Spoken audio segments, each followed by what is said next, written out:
अस्सलाम वालेकुम गाइस, क्या हाल है, कैसे हो सब। अच्छा, तो सीन ऐसे है कि पुराना चैनल तो हमारा उड़ गया, उड़ा दिया गया। तो अगेन मैंने चैनल बनाया और सोचा दोबारा से एक स्टार्टिंग ले लेते हैं। अच्छा, दोबारा से लेक्चर नंबर 1 हम स्टार्ट करते हैं और शुरू करते हैं अपने लेक्चर को। तो जिस तरह मैंने पहले भी आपको बताया था कि सबसे पहले मैं आपको कोर्स कंटेंट बता दूँगा कि इसमें हम पढ़ेंगे क्या। तो उसमें हमारे पास आता है, हम CRT पढ़ेंगे जिसको हम कहते हैं कैंडल रेंज थ्योरी। ठीक है। अच्छा,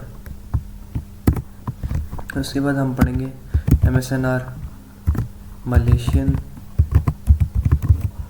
सपोर्ट एंड रेजिस्टेंस।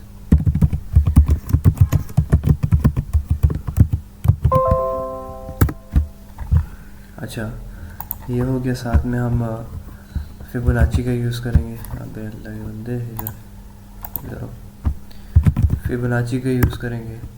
ठीक है। और साथ में हम ICT के कुछ कंसेप्ट यूज़ करेंगे। अब स्टार्टिंग जो है मैं सबसे पहले CRT से करता हूँ। CRT में सबसे पहले आपको पढ़ाऊँगा। इसमें मैं सबसे पहले आपको फॉर्मेशन ऑफ कैंडल पढ़ाऊँगा। ठीक है,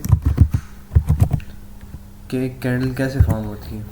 फिर मैं आपको थोड़ा सा अगर ज़्यादा बेसिक में पढ़ा देता हूँ तो मैं बताऊँगा कि हाउ मार्केट मूव्स। ठीक। और उसके बाद फिर मैं आपको कैंडल बेसिक्स पढ़ाऊँगा।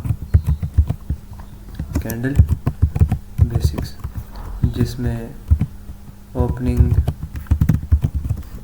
क्लोजिंग, हाई, लो, उसके बाद बॉडी या विक क्या होती है कैंडल की। ठीक, ये मैं आपको बेसिक पढ़ाऊँगा। अच्छा, और उसके बाद हम कुछ CRT के मॉडल्स पढ़ेंगे कि ये मॉडल है, एक कैंडल इस तरह की है, दूसरी कैंडल इस तरह की फॉर्म कर जाए, तो तीसरी कैंडल हमारे पास कैसे बनेगी, यानी कि हम एक प्रोबेबिलिटी में चले जाएंगे। ठीक है। और शुरू करते हैं सबसे पहले CRT से। CRT जो कि हमारे पास कैंडल रेंज थ्योरी है।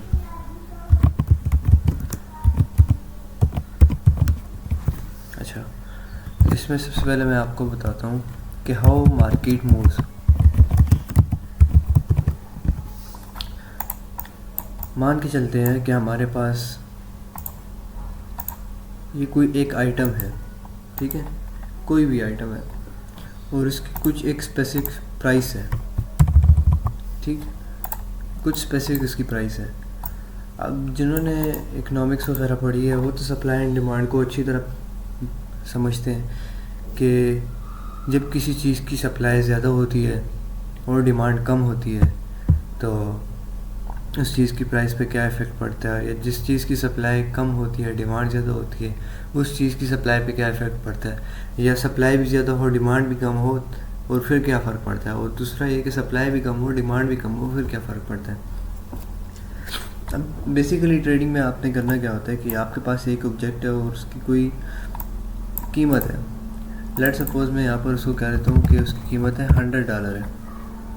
ठीक, अब वो मार्केट में आई, वो चीज़ आई, लोगों ने उसको ख़रीदना शुरू किया, उसकी डिमांड बढ़ती गई, लेकिन जो प्रोडक्शन रेट है, जो कंपनी मैन्युफैक्चरिंग कर रही है, जो उसे बना रही है, वो इतनी ज़्यादा नहीं बना रही।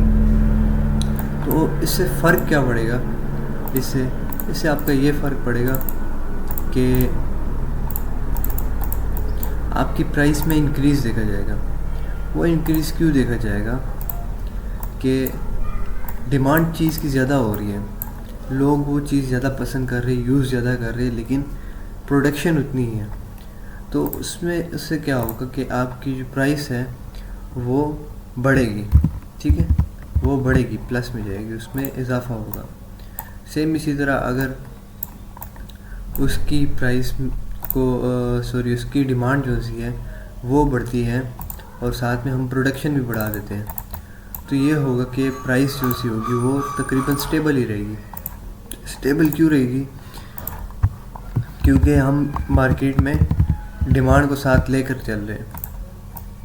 और तीसरा केस जो हमारे पास होगा, ये वाला केस इसके लिए है कि आपके पास उस चीज़ की डिमांड ज़्यादा है और प्रोडक्शन भी ज़्यादा हो रही है।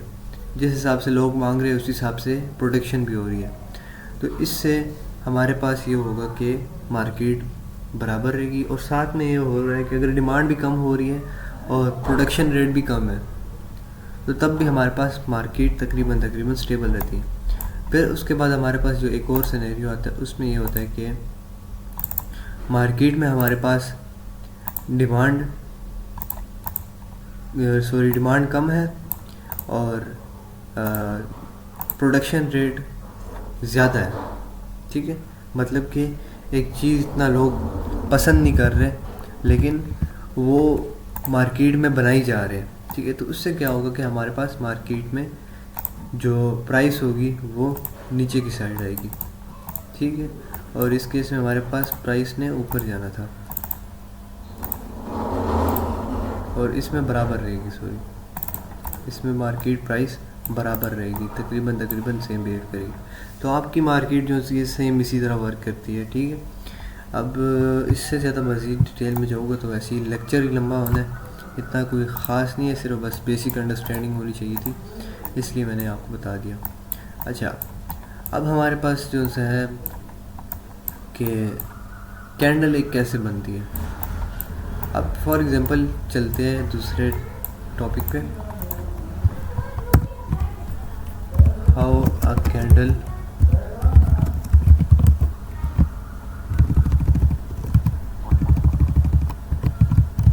बैकग्राउंड पे शोर आया होगा, आपने इग्नोर मारना है क्योंकि मेरे पास अभी माइक है नहीं और सुबह सवेरे उठ के मैं लेक्चर रिकॉर्ड करूँ। उठना तो जल्दी था लेकिन फिर भी लेट उठ के हूँ, रात को लेट सोया था।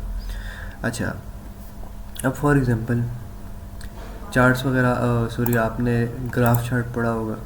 ठीक है, ये प्राइस है और ये उसके साथ उसकी वो है टाइम है। जिस तरह यहाँ पर ये टाइम दिख रहा है और ये आपके पास प्राइस है। ठीक है, ये आपका प्राइस चार्ट हो गया और ये आपका टाइम लाइन होगी। अब ये चार्ट हमें क्या बता रहा है कि टाइम के साथ साथ प्राइस में क्या इफ़ेक्ट पड़ रहा है।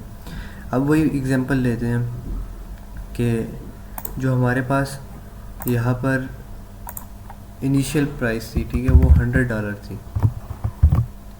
ठीक है, ये हमारे पास इनिशियल $100 थी, प्राइस यहाँ से शुरू हुई है। ठीक है, अब कुछ टाइम के साथ ऐसा हुआ कि लोगों ने उसे बाय करना शुरू किया, उसकी सप्लाई उतनी ही रही है, तो वो क्या कर रही है, प्राइस बढ़ रही है। ठीक है, प्राइस बढ़ रही है और फिर ये होता है कि जब उन्होंने सप्लाई भी बढ़ाना साथ में शुरू कर दी, तो ये है कि प्राइस अपनी जगह पर कभी इधर आ रही कभी इधर आ रही, मतलब एक ही जगह पर मूव कर रही है। सप्लाई और डिमांड दोनों में तकरीबन बराबर है। फिर दोबारा ऐसा होता है कि वो सप्लाई कम कर देते हैं, डिमांड ज़्यादा हो जाती है। ठीक है, सप्लाई कम कर दी, डिमांड ज़्यादा होगी। ठीक, अब प्राइस उसकी बढ़ी। अब इसमें ऐसा सिनेरियो हम कर लेते हैं कि सप्लाई भी कम है, डिमांड भी यहाँ पर कम होगी। ठीक है, सप्लाई भी कम कर दी है, डिमांड भी कम कर दी है, फिर भी प्राइस जो है ना तकरीबन एक रेंज में चल रही है। ठीक है, या फिर बिल्कुल स्टेबल चल रही है, ये भी हम कह सकते हैं। और उसके बाद हमारे पास ऐसा सीन हो गया कि डिमांड हमारे पास कम हो गई है और सप्लाई हमारे ने बढ़ा दी है।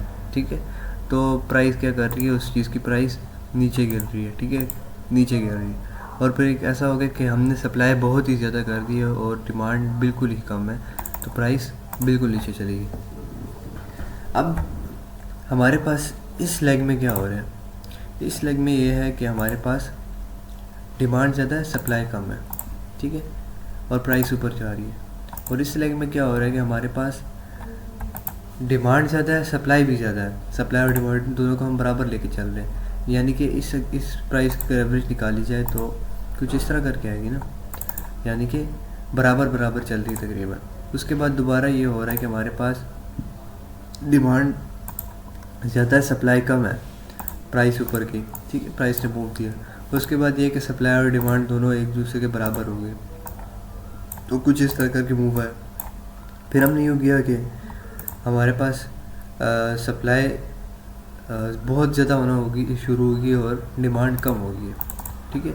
तो कुछ इस तरह करके मूव आया, ये होता है प्राइस मूविंग होता है। अब इसको हम कैंडल फॉर्म में किस तरह शो करते हैं।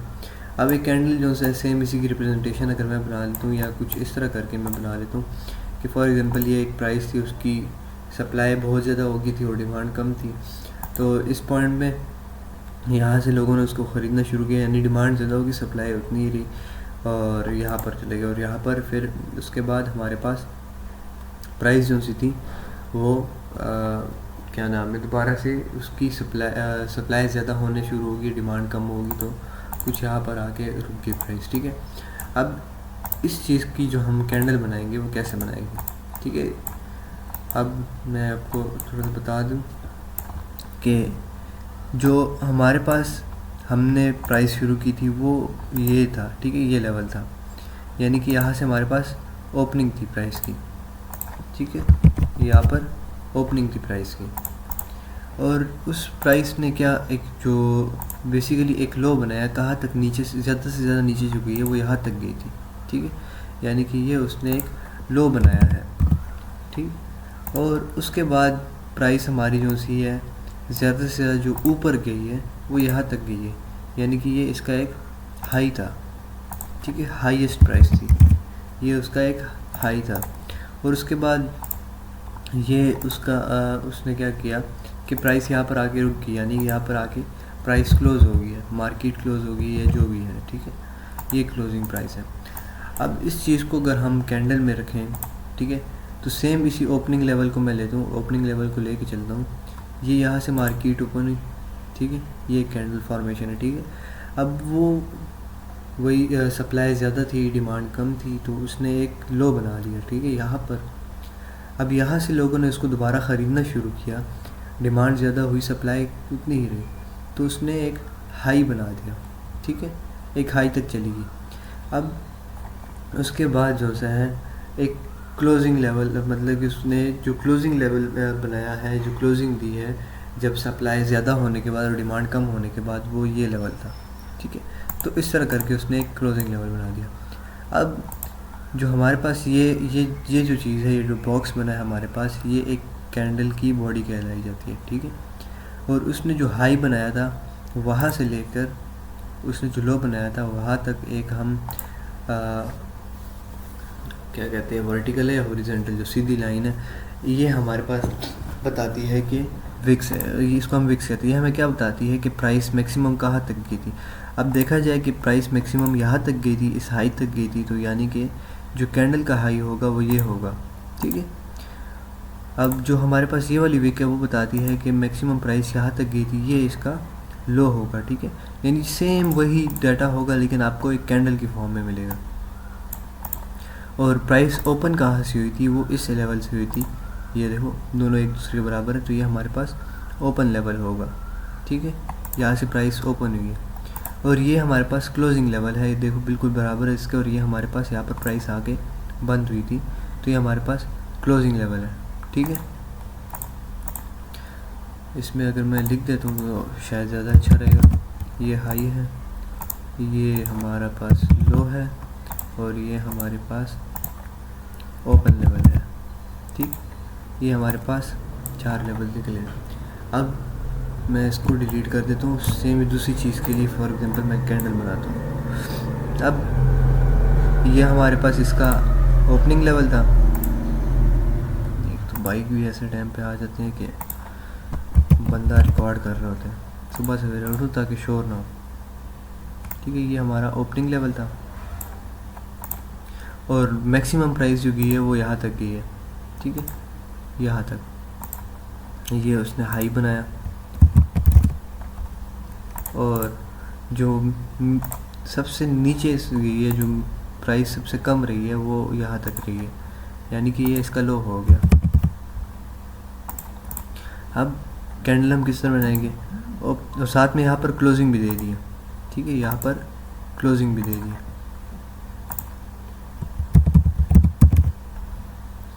अच्छा, अब हमारे पास कैंडल हम इसकी किस तरह बनाएंगे कि ये हमारे पास ओपनिंग लेवल है, यहाँ से कैंडल ओपन हुई, ठीक है, सबसे पहले गया वो उसने अपनी मैक्सिमम प्राइस अचीव की। फॉर एग्जांपल यहाँ पर $100 थी और यहाँ पर जाके 154 $150 को टच किया। वहाँ से उसकी प्राइस गिरना शुरू हुई और अपने जो ओपनिंग लेवल से उससे जाके नीचे जाके क्लोज़ हो गई। ठीक है, यहाँ तक आई और ये क्लोज़ हो गई। तो ये हमारे पास कैंडल की बॉडी है। और विक किस साइड पे होगी? विक हमें ये बताएगी कि मैक्सिमम प्राइस जो गई थी वो यहाँ तक गई थी। ठीक है, मैक्सिमम प्राइस जो गई है वो यहाँ तक गई है। अच्छा, यानी कि ये इसका हाई हो गया। ठीक है, और ये इसका ओपनिंग लेवल हो गया। अब क्लोजिंग और लो लेवल इसका बिल्कुल दोनों सेम है, यानी जो लो था वहाँ पर ही मार्केट ने क्लोज़ किया, यानी कि ये इसका क्लोजिंग लेवल भी है और लो भी है। ठीक है, तो कुछ इस तरह करके हमारे पास कैंडल बनेगी। ये इसको मैं हटा दूँ ताकि ज़्यादा क्लियर नज़र आए। कुछ इस तरह करके हमारे पास कैंडल बनेगी। ठीक है, ये हमारे पास होगी फॉर्मेशन ऑफ कैंडल। अब आगे हम पढ़ेंगे कि CRT के मॉडल जो से हैं वो कैसे वर्क करते हैं, कि एक कैंडल इस फॉर्म की बने, दूसरी कैंडल दूसरे फॉर्म की बने, तो तीसरी कैंडल किस तरह की बन सकती है। ठीक, अब इसी फॉर्मेशन ऑफ कैंडल को हम अगर चार्ट्स पे जाके देखते हैं यहाँ पर, ठीक है, जो रीसेंट कैंडल है मैं उसी को लेता हूँ। 1 मिनट में, मेरे पास ये इंडिकेटर है, ये इंडिकेटर बाद में मैं आपको बता दूँगा। मैं इस 1 कैंडल को ले लेता हूँ जो लेटेस्ट कैंडल चल रही है। ठीक है, ये कैंडल, यही सेम कैंडल मेरे पास यहाँ पर बन रही है। ठीक है, साइज़ देखता हूँ, बड़ा हो सकता नहीं, ट्रांसपेरेंसी 100 कर देता हूँ। अच्छा, ये कैंडल देखो, ये कैंडल ये अभी चल रही है। ठीक है, इस कैंडल, ये वाली कैंडल कौन सी कैंडल है?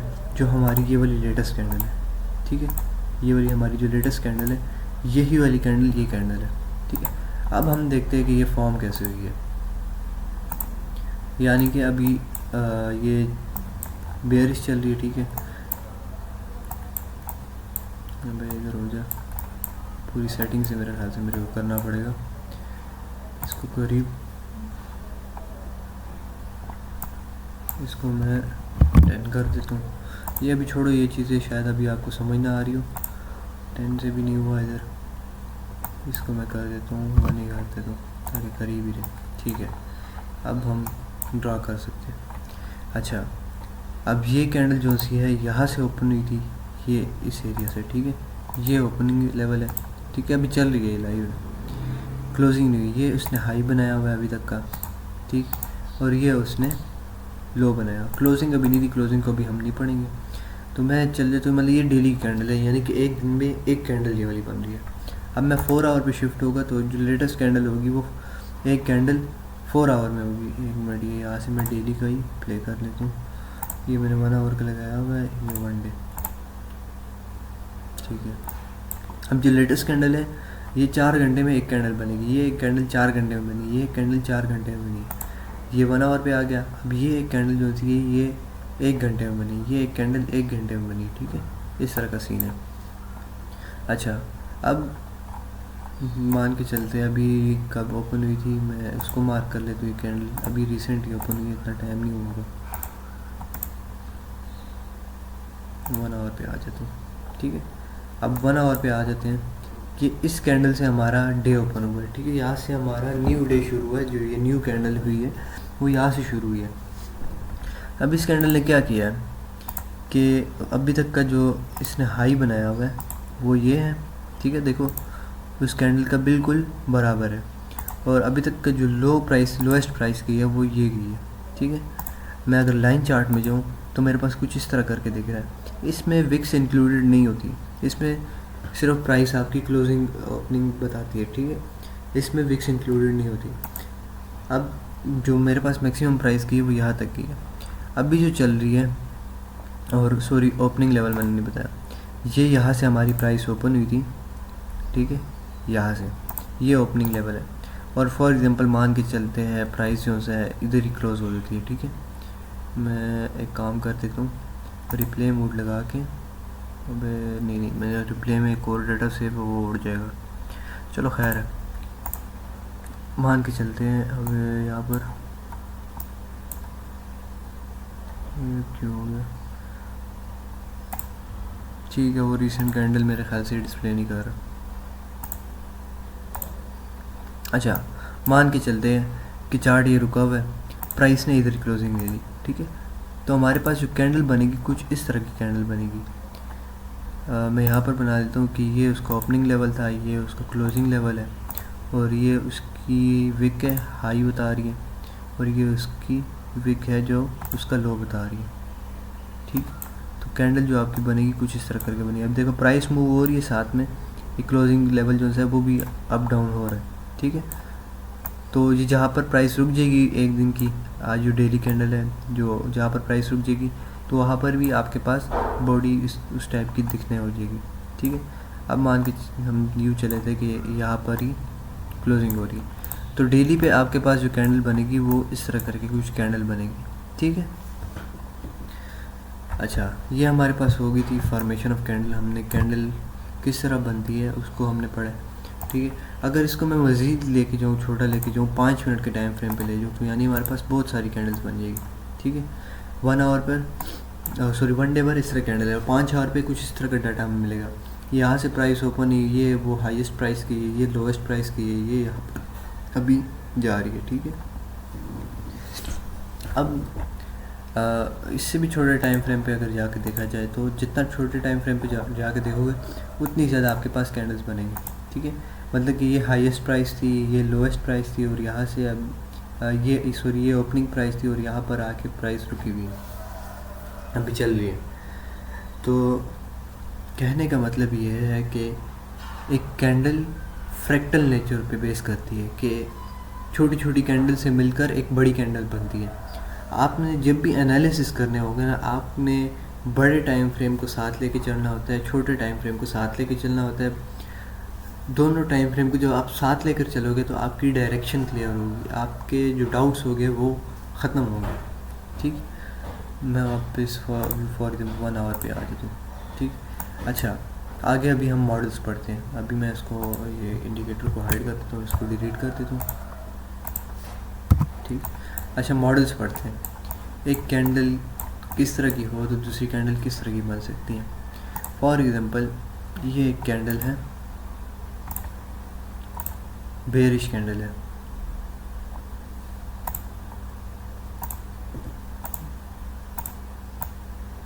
ठीक है।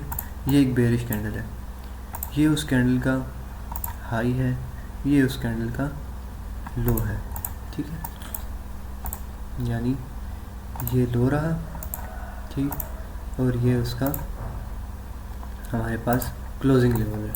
यानी ये रेड कैंडल है जो नीचे की साइड, जिसमें प्राइस बताई गई है कि नीचे की साइड गई है, तो वो वाली कैंडल है, ठीक है। ये उसका ओपनिंग लेवल है, ये उसका हाई है, ठीक। ये कैंडल है। अब ये कैंडल यहाँ पर बंद होगी, अब न्यू कैंडल जो शुरू होगी, ज़ाहिर सी बात है प्राइस यहाँ पर एंड हुई थी तो अगली प्राइस यहाँ से शुरू होगी, ठीक है। अब ये कैंडल एक काम करती है कि जाती है इसके लो के नीचे जाती है, उसको स्वीप करके, यानी कि वहाँ पर जो पेंडिंग ऑर्डर्स पड़े होते हैं। अब पेंडिंग ऑर्डर्स पे बात आ गई, चलो मैं वो भी समझा देता हूँ। एक पहले ये मॉडल समझा दूँ, फिर पेंडिंग ऑर्डर समझा देता हूँ। पेंडिंग ऑर्डर्स क्या होते हैं। अब यहाँ पर जो है वो प्राइस की, और यहाँ से उसने रिवर्सल पकड़ा और यहाँ पर जाके क्लोजिंग दे दी, और मान के चलते कुछ बुलिश क्लोजिंग दे दी। बुलिश उसको कहते हैं जो बाय साइड की होती है, ठीक है। फॉर एग्जांपल यहाँ तक मैक्सिमम की। अब इसने क्या किया कि इसके ये वाली कैंडल है, इसके लो के नीचे जितने भी ऑर्डर्स पड़े थे, यहाँ पर जितने भी ऑर्डर्स पड़े हुए थे वो सारे फुल किए, ठीक है। सारे बाइंग ऑर्डर्स मान के चलते कि पड़े हुए थे वो फुल किए, और प्राइस ने जो क्लोजिंग दी कुछ इस तरह करके क्लोजिंग दी। अब स्टैटिस्टिक्स एंड प्रोबेबिलिटी के मुताबिक जो हमारे पास इसके बाद की न्यू कैंडल बननी है ना, वो हमारे पास बुलिश कैंडल बननी है, ठीक है। वो हमारे पास बुलिश कैंडल बननी है, ठीक है। वो कहाँ से जाएगी, किस तरह हमने उसको ट्रेड करना है, अभी के लिए आप लोग उसे भूल जाओ, मैं अभी वो नहीं बता रहा, ये बेसिक पढ़ा रहा हूँ। एंट्री मॉडल्स में आपको बताऊँगा कि आपने मार्केट में एंटर कब होना है, वो सारी चीज़ें मैं आपको बताऊँगा, ठीक। अब ये जो सा है इसने लिक्विडिटी ली, पेंडिंग ऑर्डर्स लिए, ठीक है, और जाके बुलिश क्लोजिंग दी है। मतलब कि हमने जो ट्रेड करना होता है इस मूव को ट्रेड करना होता है, ठीक है, इस पूरे मूव को। कभी कभार हम इस कैंडल में भी हमें मूव मिल जाता है, इस कैंडल में, तो हम इस कैंडल से ही मूव पकड़ते हैं, पूरा मूव पकड़ते हैं, और कभी कभार इस कैंडल की क्लोजिंग के बाद हम मूव डिसाइड करते हैं। अच्छा, अब लिक्विडिटी और पेंडिंग ऑर्डर मैं बता दूँ, लिक्विडिटी और पेंडिंग ऑर्डर क्या है। फॉर एग्जांपल यहाँ पर कुछ प्राइस चल रही है, ठीक है, कुछ इस तरह करके। अब जिन्होंने बेसिक पढ़ी हुई है, जो जिनको हल्का फुल्का आइडिया है, ये एक रेजिस्टेंस है आपका, ठीक है, ये एक ऐसा की लेवल है जहाँ से मार्केट टच होती है और नीचे की साइड आ रही है, एक रेजिस्टेंस टाइप है। अब यहाँ पर सीन क्या हो रहा है आपके पास कि मार्केट एक टच दिया, दूसरा टच दिया, अब तीसरे टच पे क्या हुआ कि लोगों ने देखा कि ये कैसा लेवल है, यहाँ पर मार्केट टच करके नीचे आ रही है, ठीक, तो लोग यहाँ पर इसको बेचना शुरू कर देंगे, ठीक है, कुछ इस तरह करके बेचना शुरू कर देंगे। अब यहाँ पर क्या हुआ है कि उन्होंने अपने स्टॉप लॉस भी लगाए होंगे इस एरिया पे, ज़ाहिर सी बात है, स्टॉप लॉस के बगैर तो ट्रेडिंग बेवकूफ़ी है, जाहिल लोग करते हैं। तो ये आपके पास यहाँ पर कुछ स्टॉप लॉस पड़े हैं, या इसके अलावा भी यहाँ पर लोगों ने ऐसे ऑर्डर रखे हुए कि बोला हुआ है कि जब भी ये प्रोडक्ट जो है इस प्राइस उसकी यहाँ तक आए, ठीक है, प्राइस उसकी यहाँ तक आए, तो हमारा जो ऑर्डर है वो सेलिंग का ऑर्डर है कि हमने यहाँ पर बेचना है, ठीक है, हमने यहाँ पर बेचना है, वो ऑर्डर हमारे पास एक्टिव हो जाए, वो ऑर्डर हमारा एग्जीक्यूट हो जाए। तो क्या होता है, जैसी मतलब मार्केट जाती है इस एरिया पे जाती है, यहाँ पर आती है, तो यहाँ पर हमारे पास सेलिंग ऑर्डर ज़्यादा है बाइंग ऑर्डर से। मैं दोबारा कह रहा हूँ कि सेलिंग ऑर्डर हमारे पास ज़्यादा है बाइंग ऑर्डर से, यानी कि यहाँ पर जो लोग बेचना चाह रहे हैं वो ज़्यादा है और जो लोग ख़रीदना चाह रहे हैं वो कम है। ज़ाहिर सी बात है कि जब ख़रीदार होंगे तो लोग बेचेंगे, तो जो हमारे पास ब्रोकर होता है वो हमें ज़्यादातर हमें ये प्रोवाइड करता है, आपको ख़रीदार प्रोवाइड करता है और बेचने वाला प्रोवाइड करता है, बायर्स और सेलर आपको ब्रोकर प्रोवाइड करता है। तो यहाँ पर कुछ बहुत बड़े ऑर्डर्स लगे हुए हैं कि जो बहुत ज़्यादा लोग बेचना चाह रहे हैं, तो सबके ऑर्डर फिल हो जाते हैं, ठीक है, या फिर कोई इंस्टीट्यूट होता है, कोई बैंक होता है, ठीक है, या हेज फंड्स होते हैं, वो यहाँ पर उनके ऑर्डर्स पड़े होते हैं, बहुत बड़ा ऑर्डर पड़ा होता है।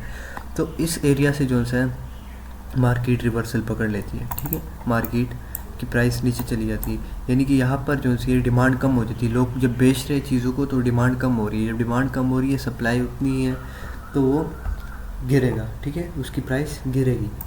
तो ये चीज़ जो हमारे पास है, इस चीज़ को हम लिक्विडिटी कहते हैं, कि यहाँ पर हमारे पास लिक्विडिटी पड़ी है, एक बहुत ज़्यादा ऑर्डर्स पड़े हुए, पेंडिंग ऑर्डर्स हैं। मार्केट मूव ही इन्हीं ऑर्डर्स की वजह से करती है, कहीं पर बाय ऑर्डर लग रहा होता है, कहीं पर सेल ऑर्डर लग रहा होता है। जब कोई ख़रीदता है तो छोटा सा मूव आता है, जब कोई बेचता है फिर भी छोटा सा मूव आता है, ठीक, ये हो गया लिक्विडिटी। बिल्कुल ही छोटा सा मैंने कंसेप्ट दे दी। अब चार्ट्स में भी अपने बाद में जाकर लिक्विडिटी फाइंड करनी, कहाँ पर लिक्विडिटी पड़ी हुई है, सारी चीज़ें हमने देखनी। वापस आते हैं ट्रेडिंग मॉडल्स पे। लिक्विडिटी स्वीप होगी, ठीक है, तो हमने आगे पूरा लेग कैप्चर करना था। अब इसी चीज़ में हमारे पास एक और सिनेरियो हो सकता है, मैं इसको कॉपी करूँ,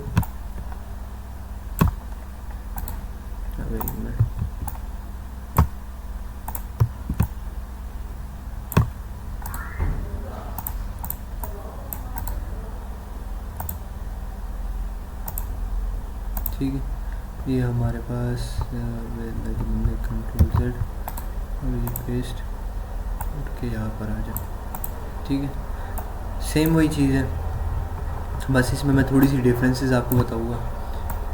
बैकग्राउंड में जितना भी नॉइस आ रहा है इग्नोर करना है भी आप लोगों ने, ठीक है, शोर मोर हल्का फुल्का आएगा। अच्छा, ये हमारे पास एक कैंडल है।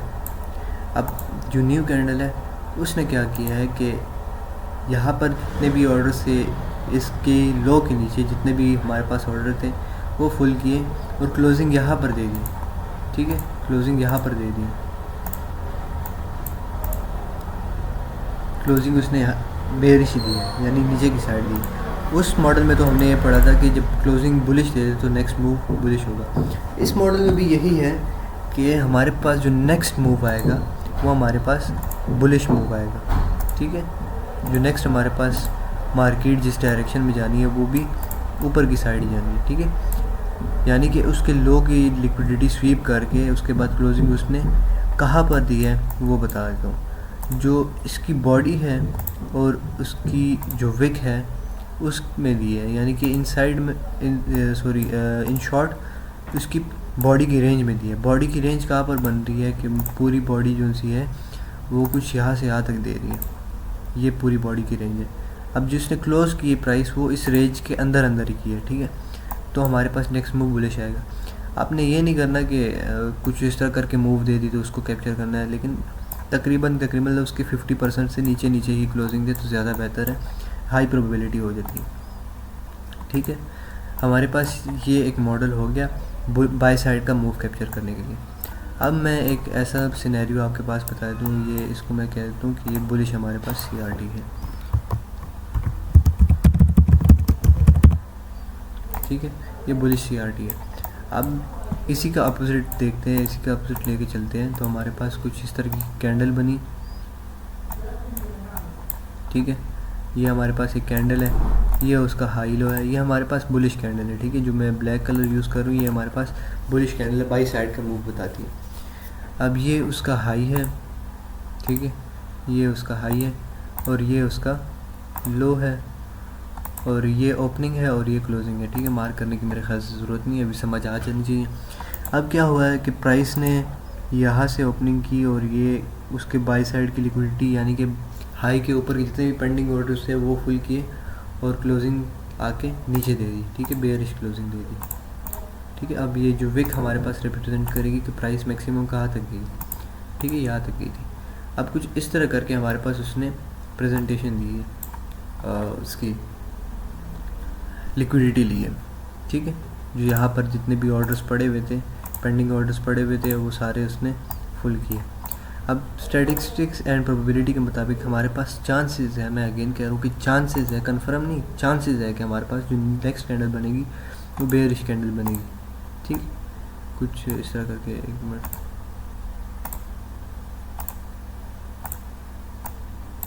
ठीक।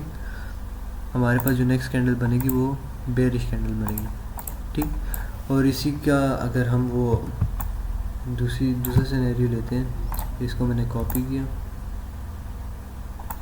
और यहाँ पर ले आया, ठीक। अब नेक्स्ट हमारे पास सीन ऐसा हुआ कि यहाँ से मार्केट गई, ठीक है, और क्लोजिंग इसने बुलिश ही दी है, लेकिन जो पिछली कैंडल है उसके रेंज के अंदर अंदर ही उसने क्लोजिंग दी है, ठीक।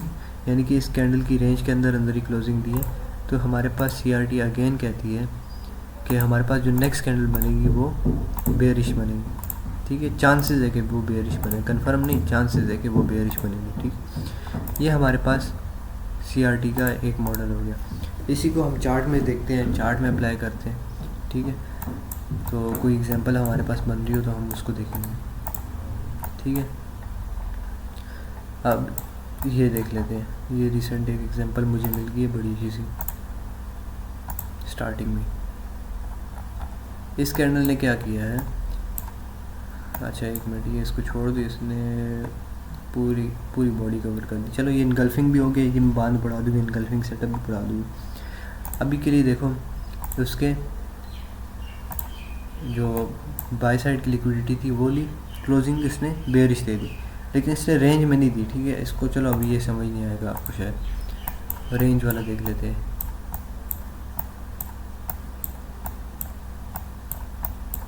कोई एग्जांपल आ जा,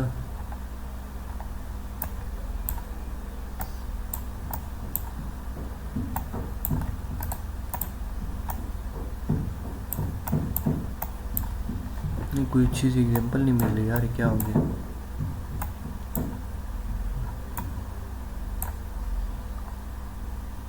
हाँ ये मिल गई, चार्ट को यहाँ पर ले आते हैं। अब देखो इस कैंडल देखो, मैं वैसे ही मतलब रफली बता रहा हूँ, ऐसे चाहिए तो मुझे था कि चार्ट साइड करके मैं आपको बताऊँ, लेकिन ये बहुत ही बेसिक है तो ज़रूरत नहीं है शायद। ये देखो इसने क्या किया है कि इसके प्रीवियस कैंडल थी उसके जो सेल साइड पर लिक्विडिटी थी, जो लो के नीचे लिक्विडिटी थी वो ग्रैब की और क्लोजिंग क्या किया, प्रीवियस कैंडल के अंदर अंदर ही थी, ठीक है, प्रीवियस कैंडल के अंदर अंदर ही क्लोजिंग थी, यानी इसके बाद जो हमारे पास कैंडल बननी थी वो कुछ हमारे पास बुलिश बननी थी, ठीक है, इस तरह करके मूव देना था। तो ये कौन सा मॉडल हो गया, अगर यहाँ पर नज़र आ रहा हूँ,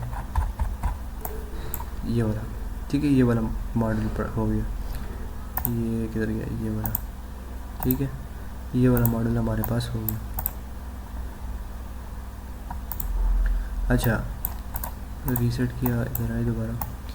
अब स्टैटिस्टिक्स एंड प्रोबेबिलिटी के मुताबिक थोड़ा हटका हूँ, पता नहीं क्यों, तो उसके मुताबिक हमारे पास जो नेक्स्ट कैंडल या नेक्स्ट मूव आएगा वो हमारे पास बुलिश आएगा। तो देखते हैं, एक बुलिश मूव हमारे पास आ गया, ठीक है, और साथ ही साथ हमें एक और एग्जांपल मिल गई बेयरिश सीआरटी की, चलो वो भी देख लेते हैं। कहाँ तक जाएगी मार्केट ने, कहाँ तक जाना है, कहाँ तक हमने टारगेट लगना है, ये हम बाद में बताएंगे, ये तो एक्सप्लेन करूँगा मैं बाद में।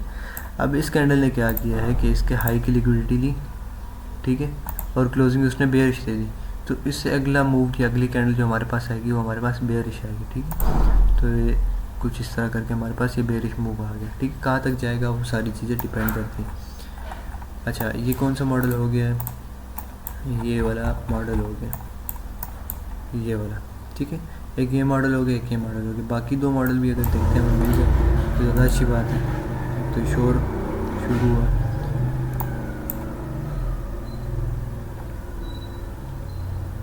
अच्छा, ये इस मॉडल की एक और एग्जांपल ये भी है, ठीक है, उसने हाई की लिक्विडिटी ली, क्लोजिंग नीचे दी और नेक्स्ट मूव हमारे पास बेयरिश आएगा। यहाँ पर देखते कोई अच्छी सी एग्जांपल और की मिल जाए।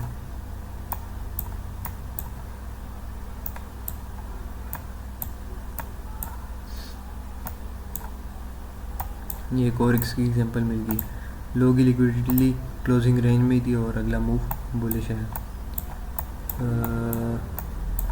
ये देख लेते हैं, ये क्या किया है इसने, इसकी लिक्विडिटी ली, ठीक है, लिक्विडिटी ली यहाँ पर और क्लोजिंग उसके रेंज में दी और हमारे पास मूव बेयरिश है, ठीक है।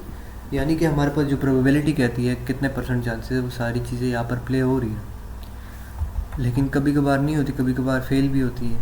वो फेल क्यों होती है, उसकी प्रॉपर रीजनिंग होती है। अभी फॉर एग्जांपल, हाँ ये देख लो, ये फेल भी होगी, ओवरऑल तो देखा जाए, हाँ ये फेल हुआ। अभी देखो इसने क्या किया कि इसके हाई की लिक्विडिटी ली, स्वीप किया, स्वीप करने के बाद हमारे पास मूव तो बेयरिश ही आना चाहिए था, लेकिन ये क्या किया, इसने पहले बुलिश मूव दिया, ठीक है, बुलिश मूव दिया, उसके बाद बेयरिश मूव दे दिया, यानी हमारा सेटअप फेल करके अपने डायरेक्शन में चली गई। तो कहने का मतलब ये है कि सिर्फ आपने ये सीआरटी मॉडल आपको नज़र आ जाए, इसको देख के आपने नहीं चलना, आपने साथ में हायर टाइम फ्रेम अलाइनमेंट होगी, कुछ रूल्स मैं आपको बताऊंगा कि कहाँ पर एमएसएस हो, कहाँ पर एमएसएस पॉइंट रखना कौन सा है, किस तरह रखना है, अगर सीआईएसटी हो जाती है, ये सारी चीज़ें अगर आपको भी समझ नहीं आ रही, बाद में मैं सारी पढ़ाऊँगा A to Z। तो आपने इन चीज़ों को साथ लेकर चलना है, तब जाके आपका प्रॉफिट फैक्टर बढ़ेगा, आपकी प्रॉफिटेबिलिटी बढ़ेगी, ठीक है। इसको अकेले लेके चलोगे, एक बार ही काम करेगा, दूसरी बार ही काम करेगा, फिर 3-4 बार नहीं काम करेगा, आप छोड़ दोगे, ठीक है, आप बोलोगे सीआरटी वर्क ही नहीं करती। तो कहने का मकसद ये है कि आपने अंधों की तरह इसको अप्लाई नहीं करना, वरना लॉस पे लॉस ही होगा आपका, ठीक। तो लेक्चर नंबर 1 इतना ही है। आगे मैं जो सीआरटी के 2 मॉडल्स और है वो मैं अगले लेक्चर में आपको पढ़ाऊँगा। पुराना चैनल हमारा उड़ गया है, तो ये न्यू चैनल बनाया हुआ है, बस इसको मारो सब्सक्राइब, फॉलो शॉलो मारो, मोनेटाइजेशन की तरफ लेके जाओ इसको भी। तो तब तक के लिए अल्लाह हाफिज़, खुश रहो ऑलवेज़।